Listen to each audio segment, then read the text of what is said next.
of the Arsh and Kursi. We're talking about the Lord of the worlds. Alhamdulillah Rabbil Alameen. We're talking about the Lord of the entire universe and beyond. The entire universe and beyond. You know, we live in this dunya, and we are fascinated with this dunya which Allah subhanahu wa ta'ala indeed has created in a beautiful manner. We're fascinated. There are over billions of people which live on this dunya at this moment in time. Over 6 billion people that live on the dunya at this moment in time. This dunya of Allah subhanahu wa ta'ala is so big that there is space in this dunya for billions and billions and billions or more people. But what is this dunya in comparison to what Allah subhanahu wa ta'ala has created out there? This dunya is insignificant. This dunya is meaningless to Allah. It means nothing. It is worthless. So worthless, compare it with the sun.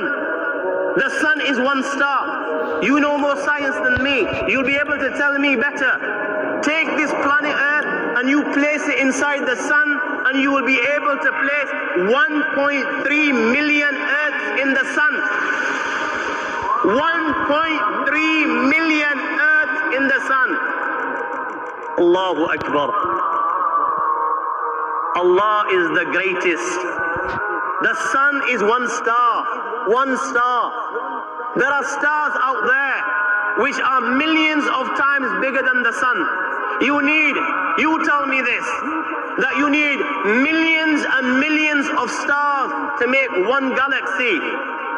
And then you tell me this, that there are zillions of galaxies out there. Let me tell you on top of this, my friend. After this, whatever you see above, when you raise your head and you look above, whatever you see above, the zillions and zillions and zillions of galaxies, let me tell you, this is everything there is within the first heaven. Everything there is within the first heaven, and Allah is the creator of 7 heavens. 7 heavens. And the distance between the first heaven and the second heaven is 500 years. You know, the distance that can be covered in 500 years, at what speed? Only Allah knows. Only Allah knows. But it will take 500 years to get from the first heaven to the second heaven. 500 years from the second to the third, third to the fourth, fourth to the fifth, fifth to the sixth, sixth to the seventh. Every time it will take 500 years. After the 7 heavens,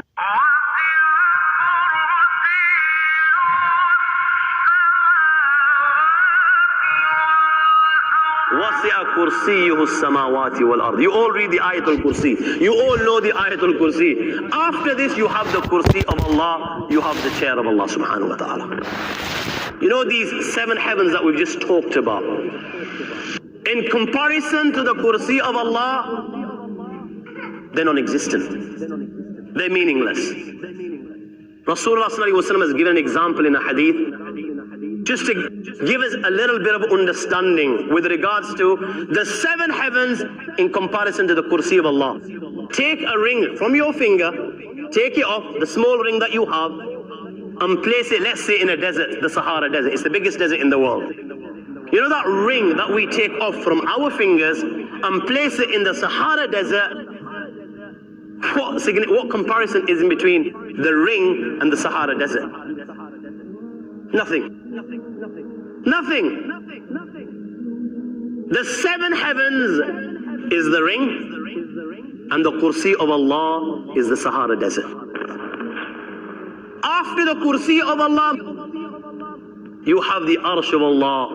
وَكَانَ أَرْشُهُ عَلَى الْمَاءِ. You have the Arsh of Allah. Again, Rasulullah has explained, so just so that we can understand. Take the ring, place it in the desert. This time, the ring is the Kursi and the Arsh is the desert.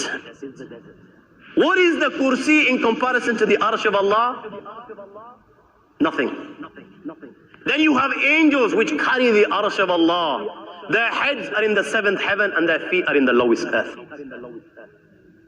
My friends, then you have the Lord of the earth and the sea.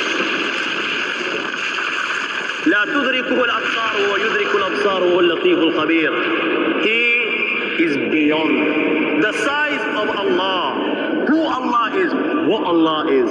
The greatness of Allah is beyond the comprehension of my little mind. This is the being that you and I are messing with.